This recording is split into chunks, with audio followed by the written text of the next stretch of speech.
नमस्कार मित्रों।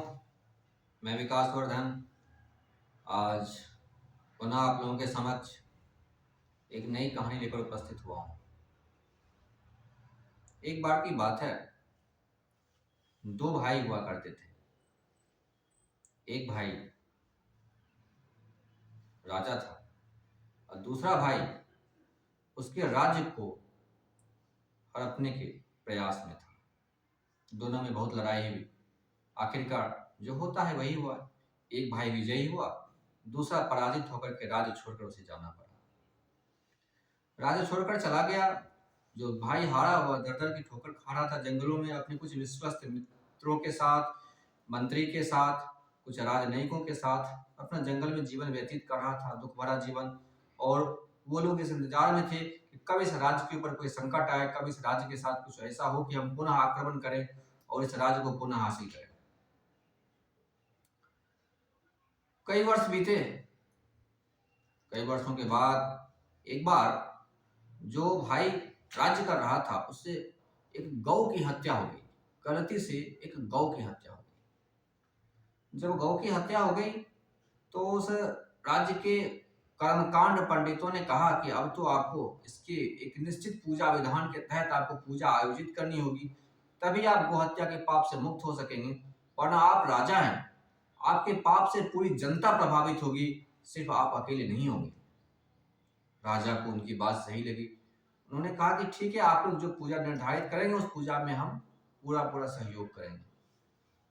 उन पंडितों ने कहा कि इस प्रकार की खास पूजा किस प्रकार से की जाए यह तो सिर्फ आपके भाई को ही पता है, क्योंकि वो कर्मकांड के बहुत बड़े ज्ञानी हैं और अपने इस देश में उनसे बड़ा ज्ञानी कर्मकांड का दूसरा कोई नहीं है।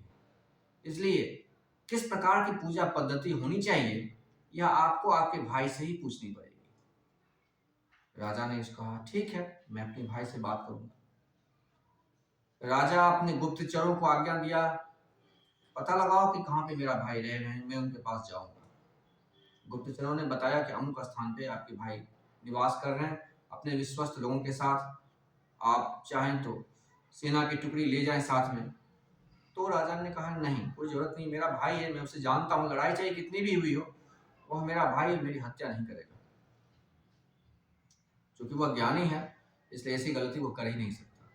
और अभी मैं एक यजमान की तब भांति जा रहा हूँ और एक छात्र की भांति जा रहा हूँ उसे सीखने के लिए कि ऐसी कौन सी पूजा पद्धति है जो कि गौ हत्या से मुझे मुक्त करे।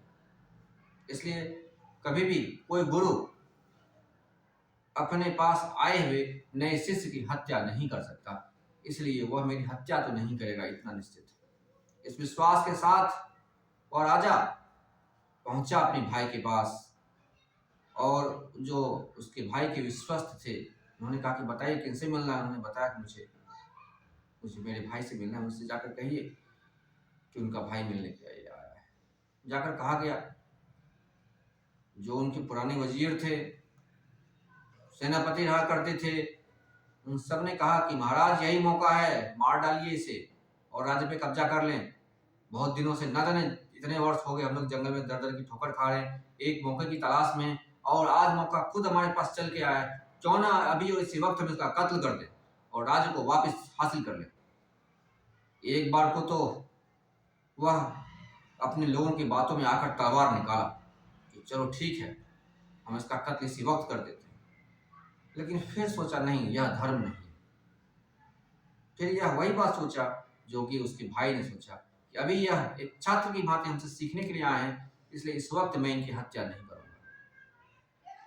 ऐसा सोचते हुए तलवार पुनः रख दी और अपने लोगों को समझाया कि नहीं, यह उचित नहीं है। अभी एक छात्र की भांति मुझसे बात करने के लिए आए हैं, इसलिए इस वक्त मैं इनका कत्ल नहीं कर सकता, इस वक्त इनकी हत्या मैं नहीं कर सकता। और अपने भाई के पास पहुंचे और पूछा कि बताइए कैसे आना हुआ।